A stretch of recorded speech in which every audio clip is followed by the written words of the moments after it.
नमस्कार मंडळी, स्वागत आहे तुमचं प्राईम टाइम महाराष्ट्रावरती। आत्ताची सगळ्यात मोठी बातमी म्हणजे नववर्षाला भाजपचे एक नेते आहेत, माजी खासदार आहेत, ते खूप खुश झालेले आहेत आणि त्याचं कारण देखील तसंच आहे।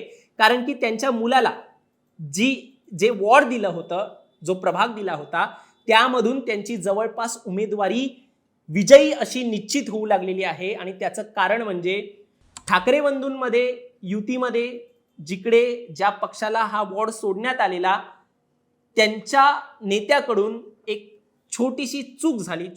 छोटीशी चूक होती, मात्र आता ती खूप भारीला पडते या युतीमध्ये। ती चूक काय आहे हे मी तुम्हाला सांगतोच, मात्र ते भाजपचे नेते कोण आहेत, त्यांच्या मुलाला तो वॉर्ड कसा विजय निश्चित होतोय हे या व्हिडिओच्या माध्यमातून सांगणार आहे। आणि याशिवाय प्रभाग क्रमांक 1 मधली महत्त्वाची अपडेट जी आहे ती देखील मी तुम्हाला सांगणार आहे। त्यामुळे चॅनलला सबस्क्राइब करा आणि असेच राजकीय घडामोडी पाहण्यासाठी प्राईम टाइम महाराष्ट्र हे चॅनलचा हा जो व्हिडिओ आहे तो शेवटपर्यंत पहा। माझं नाव ओमकार साळवी आणि आपल्या या विषयाला सुरुवातीपासून सुरू करूया। तर मंडळी, मगाशी मी ज्या भाजप नेत्याचा उल्लेख केला तो नेता म्हणजे भाजप नेते माजी खासदार किरीट सोमय्या। आता किरीट सोमय्या यांचा मुलगा जो आहे नील सोमय्या, हा देखील दुसऱ्यांदा नगरसेवकच्या निवडणुकीसाठी उभा आहे आणि यावेळेला ते भाजपच्या वॉर्ड क्रमांक 107 मधून त्यांनी अर्ज भरलेला आणि यावेळेला ते जवळपास विजयी निश्चित होत आहेत। कारण की या परिसरामध्ये एक जी घटना घडलेली आहे ती मी पुढे सांगतो, मात्र त्या अगोदर आपण जे किरीट सोमय्या यांनी ट्विट केलंय ते मी तुम्हाला अगोदर वाचून दाखवतो। इंग्लिश मधलं हे ट्विट आहे, तुम्हाला स्क्रीनवरती देखील आता दिसेल। BMC election, Neil Somaiya ward 107 in Mulund, आणि असं लिहून त्यांनी काही 4-5 पक्षांची नावं लिहिली आहेत। त्याच्यामध्ये पहिल्या पक्षाचं नाव लिहिलंय शिवसेना युबीटी, दुसरं लिहिलंय राज ठाकरे यांची महाराष्ट्र नवनिर्माण सेना यांचा पक्ष, तिसऱ्यावरती आहे शरद पवार यांची राष्ट्रवादीचा पक्षाचा उल्लेख केलेला आहे आणि चौथ्यामध्ये राहुल गांधी यांच्या काँग्रेसचा उल्लेख केलेला आहे। आणि त्यांनी या 4ही पक्षांचा उल्लेख करून पुढे लिहिलंय have not put up candidates, म्हणजे त्यांनी या 4ही पक्षांनी त्यांचे उमेदवार इकडे दिलेले नाही आहेत आणि त्यामुळे शेवटी त्यांनी लिहिलंय गॉड इज ग्रेट। आता याच कारणामुळे जे किरीट सोमय्या आहेत ते खूप खुश झालेले आहेत, कारण की जे तगडे पक्ष आहेत, जे विरोध दर्शवू शकले असते या निवडणुकी दरम्यान आणि नील सोमय्या यांचा जो एक काय म्हणतात लढत जी आहे ती कठोर करू शकले असते, कठीण करू शकले असते, त्याच पक्षांच्या उमेदवारांचे अर्ज जे आहेत ते इथे दिसत नाही आहेत। त्यामुळे गॉड इज ग्रेट असं म्हणून त्यांनी ट्विट लिहिलेलं आहे। आता हे कसं झालं ते मी तुम्हाला सांगतो। त्या अगोदर 2017ची एक पार्श्वभूमी सांगतो। 2017ला नील सोमय्या हे 108 वॉर्ड मधून जिंकले होते। हा 108 वॉर्ड जो आहे आता त्यांनी 107 मधून अर्ज भरलेला आहे। अगोदर ते 108 मध्ये अर्ज भरलेला त्यांनी आणि तेव्हा ते 9000 मतांनी जिंकले होते। आणि हे दोन्ही वॉर्ड जे आहे ते मुलुंड वेस्ट मध्येच आहेत, एकमेकांच्या आजूबाजूच्या परिसरातलेच वॉर्ड आहेत। त्यामुळे आता देखील 107 मध्ये जवळपास हा विजय निश्चित होता असं म्हटलं गेलं, कारण की या परिसरामध्ये गुजराती मारवाडी समाजाची लोकसंख्या जी आहे ती मोठ्या प्रमाणात वसलेली आहे आणि त्यांची मतं जे आहे ते भाजपलाच जातात असं म्हटलं जातं। आणि मुलुंड त्यामुळे भाजपचा बालेकिल्ला असल्यामुळे आता हा वॉर्ड जो आहे तो जवळपास किरीट सोमय्या यांच्या मुलाच्या खिशात असल्यासारखं म्हटलं जात आहे। आता हे का म्हटलं जात आहे तर ठाकरे बंधूंच्या युतीमध्ये हा 107 नंबरचा जो वॉर्ड आहे तो सुटलेला शरद पवार यांच्या राष्ट्रवादीला। मोठी घमासान झाली, तुम्हाला माहिती आहे शरद पवारांच्या राष्ट्रवादीने मोठी घमासान केली, आम्हाला खूप कमी सीट्स मिळत आहेत, यामुळे त्यांनी नाराजी दर्शवलेली। त्यामध्ये त्यांच्या जे अध्यक्ष आहेत, मुंबईच्या अध्यक्ष राष्ट्रवादीच्या, ते गेले भाजपच्या पक्षात त्यांनी प्रवेश केला आणि असं सगळं झालेलं। मात्र आता जे जागा ठाकरे बंधूंनी दिल्या त्यामध्ये देखील राष्ट्रवादीला ही जागा स्वतःकडे ठेवता आली नाही, निवडणुकीपर्यंत ठेवता आली नाही।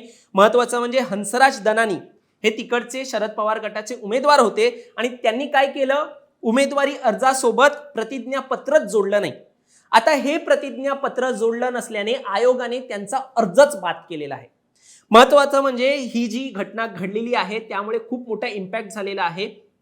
आता या ठिकाणी वंचित बहुजन आघाडी यांचा पक्ष आहे फक्त, आणि त्याशिवाय 9 अपक्ष उमेदवार जे आहेत ते रिंगणात असणार आहे। आता वंचित बहुजन आघाडी आणि 9 अपक्ष उमेदवार हे किती मतं घेणार आणि त्या कंपेअर जर आपण करतोय त्या 4 पक्षांना, 4 तगडे पक्षांना जे स्वतः किरीट सोमय्या यांनी त्यांच्या ट्विटमध्ये उल्लेख केलेला आहे. त्या 4 तगड्या पक्षांना जर आपण कम्पेअर करतोय तर किती मोठा सेटबॅक जो आहे तो या युतीमध्ये बसलेला आहे, त्यांचा किती मागे गेलेला आहे या वॉर्डमध्ये हे सगळे पक्ष हे आपल्याला दिसतं आणि त्यामुळे भाजपचा जो आहे तो जवळपास विजय हा निश्चित झाला असल्याचं म्हटलं जात आहे. आता पुढे काय होतं हे पाहावं लागेल. म्हटलं जात आहे ठाकरे बंधू जे आहेत ते या अपक्षांपैकी जे 9 अपक्ष आहेत त्यांपैकी एकाला पाठिंबा देऊ शकतात असं देखील म्हटलं जात आहे. आता विषय झाला या वॉर्डचा विषय आपण जाणून घेतला. मात्र एक मगाशी मी तुम्हाला सांगितलं की वॉर्ड क्रमांक 2 ची जी अपडेट आहे ती देखील मी तुम्हाला सांगतो. यामध्ये तेजस्वी घोसाळकर जे आहेत भाजपच्या बाजूने, त्यांनी नुकताच भाजपमध्ये पक्षप्रवेश केलाय, ते इथून निवडणूक लढतायत आणि त्यांच्या विरोधात ठाकरेंच्या उमेदवार आहेत, नवख्या उमेदवार आहेत आणि नवा चेहरा आहे. त्यामुळे धनश्री कोलगे या ज्या आहेत ते तेजस्वी घोसाळकर यांच्या विरुद्ध लढणार आहेत. आता विश्लेषकांच्या मते ही लढत जी आहे ती कोणत्या मुद्द्यावर होऊ शकते तर निष्ठावंत विरुद्ध गद्दार असा जो विषय आहे तो इथे उमेदवार मांडू शकतायत. याशिवाय टीव्हीवरील चेहरा विरुद्ध रस्त्यावरील काम, बाहेरचा चेहरा विरुद्ध स्थानिक उमेदवार, अशा प्रकारे ही लढत जी आहे विषयांवरती लढली जाऊ शकते. स्वतः धनश्री कोलगे यांनी देखील माध्यमांना बोलताना अशाच प्रकारचे एक वक्तव्य केलं असल्याचं देखील म्हटलं जात आहे. आता ही लढत जेव्हा होईल तेव्हा हा जो बाहेरचा चेहरा विरुद्ध स्थानिक उमेदवार हा जो मुद्दा आहे तो का मांडला जातोय, कारण की अगोदर तेजस्वी घोसाळकर यांचा प्रभाग क्रमांक 1 होता, मात्र आता तो भाजप कडे आल्यानंतर त्यांना 2 हा जो आहे वॉर्ड क्रमांक तो मिळणार आहे. प्रभाग क्रमांक 1 जो आहे तो आरक्षित असल्यामुळे तिकडून लढता येत नसल्याने तेजस्वी घोसाळकर हे वॉर्ड क्रमांक 2 मधून लढतात आणि त्यांच्या विरुद्ध आता असणार आहेत धनश्री कोलगे. आता हे धनश्री कोलगे कोण आहेत तर म्हटलं जातं की युवा सेना कार्यकारिणी सदस्य होत्या त्या आणि त्यानंतर त्यांनी शिवसेना कार्यकर्ती म्हणून खूप तिकडे काम केलेलं आहे आणि निष्ठावंत असल्यामुळे त्यांना ही उमेदवारी ठाकरेंकडून मिळाली असल्याचं म्हटलं जातं. आता यामध्ये महत्वाचा फॅक्टर हा देखील आहे विनोद घोसाळकर जे तेजस्वी यांचे सासरे आहेत ते कोलगे यांना मदत करणार आहेत, पाठिंबा देणार आहेत, प्रचार करणार आहेत त्यांचा. कोलगे यांनी म्हटलं की जेव्हा तेजस्वी हे भाजपमध्ये प्रवेश करत होत्या तेव्हा त्यांच्या डोळ्यामध्ये अश्रू होते, सासऱ्यांच्या डोळ्यामध्ये अश्रू होते, विनोद जे आहेत घोसाळकर त्यांच्या डोळ्यामध्ये अश्रू होते, त्यामुळे धनश्री कोलगे यांना त्यांचा पाठिंबा आहे असं ते म्हणतायत. आणि तेजस्वी यांच्याबद्दल सांगायचं झालं तर आपल्या सर्वांना माहिती आहे 2017 मध्ये त्यांनी प्रभाग क्रमांक 1 मधून विजय मिळवला होता आणि अभिषेक घोसाळकर ज्यांची निर्गुण हत्या झाली 2024 मध्ये त्यांच्याच या पत्नी आहेत. आणि पुढे जाऊन जेव्हा अगोदर अभिषेक यांच्याकडे एक मुंबई बँकचं संचालक पद होतं, त्यानंतर आता दरेकर यांनी जेव्हा त्यांची निर्गुण हत्या झाली त्यानंतर मुंबई जिल्हा मध्यवर्ती सहकारी बँकमध्ये संचालक पद जे आहे ते तेजस्वी यांना दिलेलं आहे आणि तेव्हापासून चर्चा होती की ते भाजपमध्ये पक्षप्रवेश करतील आणि ते तसंच पुढे जाऊन झालंय.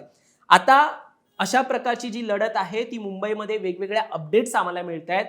नील सोमय्या यांचा कसा विजय होण्यापर्यंत एक बाजू जी आहे किंवा स्टेप जे आहे ते पुढे गेले ते तुम्हाला सांगितलंच. मात्र आता पुढे अजून कशा कशा लढत होणार आहेत, कुठे कुठे लढत जवळजवळ संपल्यात जमा आहे हे आम्ही तुम्हाला सांगतोय. त्यामुळे आमच्या चॅनलला सबस्क्राईब करायला विसरू नका आणि ही माहिती कशी वाटली ते देखील आम्हाला कमेंटमध्ये नक्की सांगा. धन्यवाद.